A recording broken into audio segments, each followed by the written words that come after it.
আজকে আমি এলসি সম্পর্কে আলোচনা করব সংক্ষেপে। এলসি বিষয়টা অনেক জটিল এবং অনেক বড় বিষয়।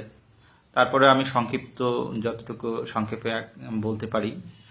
তো এলসি হচ্ছে উম, আমদানিকারকের পক্ষে রপ্তানিকারকের অনুকূলে আমদানিকারকের আমদানিকৃত পণ্যের মূল্য পরিশোধ করার জন্য যে ব্যাংক যে পত্র ইস্যু করে থাকে তাকে বলা হয় প্রত্যয়পত্র বা এলসি বা লেটার অফ ক্রেডিট। এখন আন্তর্জাতিক বাণিজ্যের ক্ষেত্রে দেখা যায় যে রপ্তানিকারক তার রপ্তানিকৃত পণ্যের মূল্য পাবার জন্য বা নিশ্চয়তা পাবার জন্য আমদানিকের পক্ষ হয়ে এক ধরনের এলসি খুলে থাকে। এটা প্রচলন আছে। এই ক্ষেত্রে দেখা যায় যে এই প্রত্যয়পত্র বা এলসি বা লেটার অফ ক্রেডিট একে আর একভাবে যে ঋণপত্রও বলা হয়ে থাকে। তো সাধারণত রপ্তানিকারক তার রপ্তানিকৃত পণ্যের মূল্য সহজেই পাবে না। এর জন্য সে কি করবে? অবশ্যই তার যে রপ্তানিকৃত পণ্যের যে ডকুমেন্টস, সে যে আসলে রপ্তানি করছে কিনা তার প্রয়োজনীয় ডকুমেন্টসটা সাধারণত ব্যাংকে সাবমিট করতে হবে। এর ভিতর থাকতে পারে ইনভয়েস, তারপরে প্যাকেজিং লিস্ট, এরপরে পরিবহন যে দলিল, এরপরে বিল of exchange, country of origin. এইগুলো যদি সঠিকভাবে ব্যাংকে সাবমিট করার মাধ্যমে ব্যাংক সেগুলো যাচাই বাছাই করে দেখবে আসলে রপ্তানিকারক তার রপ্তানিকৃত পণ্যের মূল্য যে বিবরণ যেগুলো আছে সবগুলো ঠিকঠাক থাকলে, যদি এগুলো প্রুভ হয় যে হ্যাঁ সেগুলো সে রপ্তানি করছে সঠিকভাবে, তাহলে কিন্তু এক প্রকার ব্যাংক রপ্তানিকারককে তার রপ্তানিকৃত পণ্যের মূল্য পরিশোধ করতে বাধ্য থাকবে।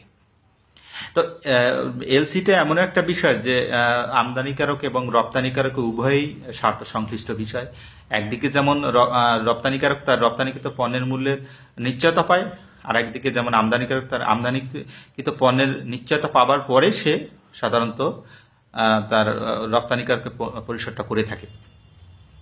এখন যে বিষয়গুলো আসে যে রপ্তানিকারক, আমরা বিভিন্ন ভাষায় আমদানিকারক এর ভাষায় কিভাবে এদেরকে বলা হয়? অ্যাপ্লিকেন্ট বলা হয় কাদেরকে? আমরা এখন প্রথমে অ্যাপ্লিকেন্ট বিষয়টা জানি যে অ্যাপ্লিকেন্ট হচ্ছে যারা সাধারণত আমদানিকারক বা বেনিফিশিয়ারি বা কাস্টমারকে সাধারণত অ্যাপ্লিকেন্ট বলা হয়ে থাকে। আর বেনিফিশিয়ারিং হচ্ছে রপ্তানিকারক, অর্থাৎ আমদানিকারকের অনুরোধে যে ব্যাংকিং যে এলসিটা খুলে থাকে তাদেরকে বলা হয় বেনিফিশিয়ারিং। এখন ইস্যুইং ব্যাংক কি? ইস্যুইং ব্যাংক হচ্ছে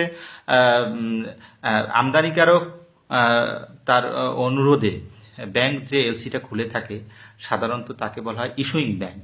এখন ইস্যুইং ব্যাংকে ওপেনিং ব্যাংকও বলা হয়ে থাকে।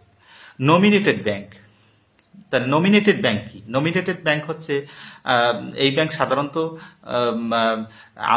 রপ্তানিকারককে তার রপ্তানিকৃত পণ্যের মূল্য পরিশোধ করার জন্য সবসময় প্রস্তুত থাকে। যে রপ্তানিকারক সবকিছু ঠিকঠাক থাকলে অবশ্যই এই ব্যাংক নিশ্চয়তা প্রদান করে থাকে এবং দিতে বাধ্য। আর একটা বিষয় হচ্ছে যে কনফার্মিং হচ্ছে অনেক সময় দেখা যায় ইস্যুইং ব্যাংক পণ্যের মূল্য পরিশোধ করতে ব্যর্থ হয়েছে বা অপারগতা প্রকাশ করলে অবশ্যই এই মধ্যের এক ধরনের ব্যাংকিং থাকে যেটাকে কনফার্মিং বলে। এই ব্যাংক সাধারণত এই অর্থটা পরিশোধ করতে বাধ্য থাকে বা করে থাকে।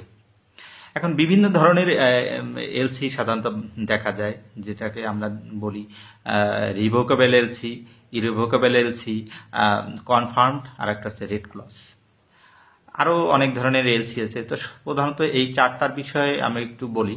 তো রিভোকেবল এলসিটা হচ্ছে সাধারণত আমদানিকৃত পণ্যের যে মূল্য পাবার পরে বা আমদানিকারক ইচ্ছা করলে তার এলসিটা বাতিল করে দিতে পারে। এক্ষেত্রে রপ্তানিকারকের বা বেনিফিশিয়ারি কোনো কিছু করার থাকে না। এই ধরনের সাধারণত এলসিকে বলা হয় আপনার রিভোকেবল এলসি। আর একটা হচ্ছে ইরিভোকেবল এলসি। ইরিভোকেবল এলসি হচ্ছে এক্ষেত্রে আমদানিকারক চাইলেই পরিবর্তন করতে পারবেন। এক্ষেত্রে রপ্তানিকারক এবং আমদানিকারক উভয়ের একটা সম্মতিতে আসতে হবে। উভয় সিদ্ধান্তের ক্রমে যে এলসির বিষয়ে সিদ্ধান্ত নেওয়া হয়ে থাকে সেটা পরিমার্জন বা বাতিল করে থাকে সাধারণত। এটা অবশ্যই উভয়ের আলোচনা সাপেক্ষে। এই ধরনের এলসিকে বলা হয় ইরিভোকেবল এলসি, যে চাইলেই সেটা বাদ করতে পারবে না, হ্যাঁ, আমদানিকারক বা রপ্তানিকারক। আর একটা হচ্ছে কনফার্ম। কনফার্ম হচ্ছে যখন অ্যাডভাইজিং ব্যাংক সাধারণত বিক্রেতাকে পেমেন্টের জন্য নিশ্চয়তা প্রদান করে, একে বলে অ্যাডভাইজিং। আর একটা হচ্ছে রেড ক্লজ। রেড ক্লজ হচ্ছে রপ্তানিকারক অনেক সময় দেখে আমদানিকারক বরাবর একটা চিঠি দিয়ে থাকে, চিঠি পাবার পরে আমদানিকারক সবকিছু যাচাই বাছাই করে দেখে যে সবকিছু ঠিকঠাক থাকলে অনেক সময় দেখা যায় পণ্যের মূল্য সে রপ্তানিকারকে অগ্রিম পেমেন্ট করে। এই যে পণ্যের মূল্য রপ্তানিকারকে অগ্রিম পেমেন্ট করা, এই পদ্ধতিকেই বলা হয় রেড ক্লজ। এখন আসি আমরা যে সাধারণত একজন ব্যক্তি কিভাবে সে একটা এলসি খুলতে পারবে। তো এলসি খোলার জন্য যে সকল বিষয় বা নিয়ম কানুন আছে সেগুলো আমি একটু বলছি। প্রথমে তার একটা trade licence up to date, অবশ্যই তার হালনাগাদ থাকতে হবে এরকম। এরপর টিন সার্টিফিকেট, এরপর আয়কর যে নতুন যে আপনার ঘোষণাপত্র অনুযায়ী সে যে ট্যাক্স রিটার্ন দাখিল করছে তার একটা কপি। এরপরে আরো আছে যে কোম্পানির নামে অবশ্যই আমদানিকারকের অ্যাকাউন্ট খুলতে হবে। আর একটা বিষয় হচ্ছে স্থানীয় যে বাণিজ্য চেম্বার হতে বা এখানে যে সংশ্লিষ্ট অ্যাসোসিয়েশন থেকে তার যে সদস্য সার্টিফিকেট তার কিন্তু অবশ্যই লাগবে। যে এই এই বিষয়গুলো যখন অ্যাডজাস্ট করে কি করবে, সে ব্যাংকে গিয়ে একটা এলসি ফর্ম নেবে। এলসি ফর্ম নেওয়ার পরে সে যাচাই বাছাই করে দেখবে উপরে আসলে সিল, যথাযথ কর্তৃপক্ষের সিল এবং স্বাক্ষর আছে কিনা। এরপরে সে ফর্মের সেগুলো পূরণ করবে। ফর্মে পূরণ করার সময় অবশ্যই দেখতে হবে যে এখানে তাকে যে পণ্য সে আনবে সেগুলো ইন্ডেন্ট, যে পণ্যের সাইজ বা মূল্য বিবরণ এগুলো সবগুলো ওখানে ফর্ম তালিকাভুক্ত করে দেন আপনি কি করবেন, ফর্মের সাথে টিন, তারপরে আইআরসি, এরপরে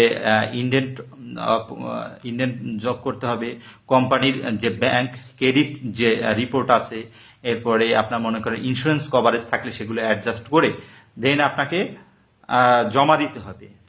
এরপরে সবকিছু জমা দেওয়ার পরে এলসি জমা দেওয়ার পরে আপনাকে একটা কপি দেবে এবং মেইন কপিটা সাধারণত আপনার রপ্তানিকারক বা বেনিফিশিয়ারিকে পাঠিয়ে দেওয়া হবে। এখন আমরা দেখি যে মাঝখানে একটু আমি বলে গেছি যে আইআরসি জিনিসটা কি, এটা কোথা থেকে সংগ্রহ করবে, আইআরসি বিষয়টা কি। আইআরসি হচ্ছে যে আপনার যে রেজিস্ট্রেশন সার্টিফিকেট, আপনি যে পণ্যটা আনবেন এই একটা রেজিস্ট্রেশন করতে হয়। কোথায় পাবেন এটা? আপনি ঢাকার মতিঝিলে গেলে সেখানে আপনার সেখানে বাণিজ্য এক্সপোর্ট ইম্পোর্ট যে একটা নিয়ন্ত্রকের নিকট থেকে সাধারণত এই আইআরসি সার্টিফিকেটটা পাবেন। সেখানে আপনি কি করবেন, নির্ধারিত ফর্ম পূরণ সাপেক্ষে ট্রেড লাইসেন্স দিবেন ওখানে, তারপরে আপনি দেবেন ব্যাংকের স্টেটমেন্ট, আর নির্ধারিত ফি প্রদান করার পরে ওখান থেকে আপনাকে একটা নিশ্চয়তা প্রদান করবে যে আপনার এই যে যেটাকে বলে প্রি শিপমেন্ট ইন্সপেকশনের জন্য আপনার এই এলসিটা চালু আছে। তা প্রি শিপমেন্ট ইন্সপেকশন করার জন্য একটা চার্জ দিতে হয়।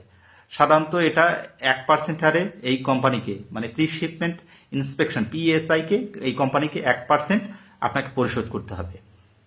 করার পরে আপনার এলসি হয়ে গেল। এলসি হওয়ার পরে অনেক সময় দেখা যায় যে আমদানিকারক তার আমদানিকৃত পণ্যের অনেক সময় ফল থাকে, নষ্ট থাকে, চাইলে সে বাতিল করতে পারবেন। এর জন্য সুনির্দিষ্ট কিছু নিয়ম আছে। আপনি কি করবেন, ওইখানে যে লোকাল যে এজেন্ট আছে আপনার রপ্তানিকারকের ওখানে, তো লোকাল এজেন্ট বরাবর আপনি লিখিত আবেদন করবেন। লিখিত আবেদন করার পরে ওখানে যে আপনার সার্ভেয়ার আছে, সেই সার্ভেয়ার কি করবে, আপনার এই পণ্যটা সার্ভে করবে, এটা পণ্যটা আসলে ঠিক কিনা বা নষ্ট কিনা। যদি এগুলো নিশ্চয়তা হওয়ার পরে সেগুলো কি করে ব্যাংকে সেগুলো সাবমিট করে। ব্যাংক যদি দেখে সবগুলো ঠিক আছে, যে না এটা পণ্য নষ্ট হয়েছে বা এগুলা ব্যবহার উপযোগী না, বা আমদানিকারকের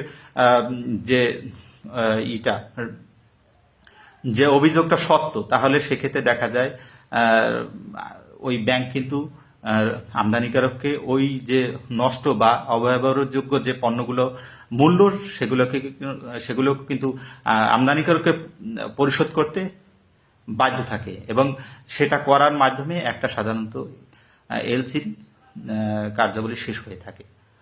তো ধন্যবাদ সকলকে। ভুল ত্রুটি হলে ক্ষমা সুন্দর দৃষ্টিতে দেখবেন। ধন্যবাদ।